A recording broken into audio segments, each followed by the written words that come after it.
drag all of its Eidos favourites into the 21st century, and now it's the turn of 1998's Thief.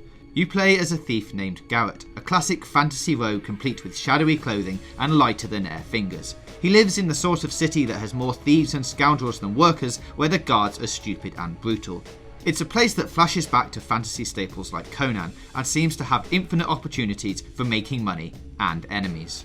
But like Square Enix's other revamps, the edge has been taken off the concept, making you more superhero than mere pickpocket. It makes it less like old Thief, with its weak, slow, sneaking Garrett who'd agonise over walking on a hard floor without firing off a moss arrow to soften his steps. This time Garrett is full of sass and blessed with incredible athleticism.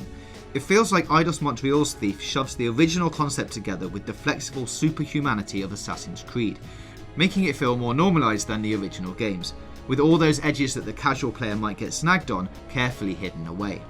Things like sound detection are still present, but the guards are nowhere near as sensitive, nor do they always spot you, even if you are hiding in dark shadows a foot away from their face. And when you do get spotted, it's made easy to run away thanks to the verticality of many of the environments. To be clear, this is a preview based on the standard normal difficulty, but there is a hard mode which gives your enemies a bit more of a chance. Thankfully, there's also a good range of options to turn on, bringing back all those difficulty snags. They're arranged into 3 sets: Classic, Legendary and Ultimate, and these options make the game closer to Looking Glass's Thief. No reticule, no focus, stealth takedowns only, and saves only at chapter ends. Legendary steps up another gear, removing the medikits, slowing Garrett's movement and more. Finally, the ultimate settings include an Iron Man mode, a no kills or KOs mode, and a no upgrades mode. You can mix and match any of these, and combining them all would make the game nearly impossible to play, but I'd expect to see the first insane difficulty run through within a week of release. Garrett isn't the plodding ape of yesteryear either. Walls can be scaled in seconds with his climbing claw, and rope arrows can be deployed to open up new areas.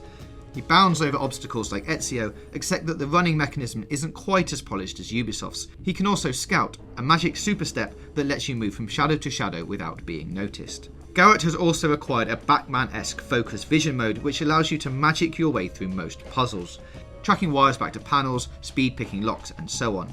Focus mode also makes theft even easier.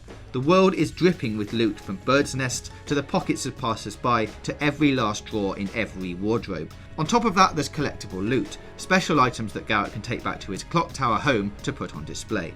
The only thing that never gets easy is the fighting. On normal difficulty, it's a simple, if slow, process to take down one guard, but 2 are tough unless you're prepared to spend some focus on the fight. On harder difficulties, running away makes much more sense, especially considering how fleet-footed Garrett is. Thankfully, you couldn't pick a better city to hide in, even if it's not the true, giant open-world game we were promised back in 2009. Even compared to Dishonored, the city still has some locations that wow, and much of it is true to the old Looking Glass vision.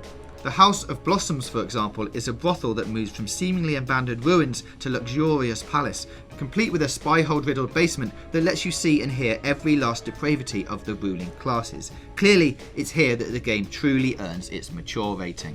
The atmosphere feels right too. We don't want to spoil too much, but Garrett starts the game in a tutorial with his protege Erin. It all goes a bit wrong. A year later, Garrett awakes from a coma, having been cared for by the Beggars Guild. In the meantime, the city has fallen victim to a sickness called the Gloom, which depresses people to the point of death. So, while attempting to find out what happened to him and Erin, he also starts to chase down a cure for the disease as well. If it's the original Thief you want, it's still playable. Instead, what we have here is part tribute, part pastiche, but most of all a modern day do-everything action game modelled around the original game.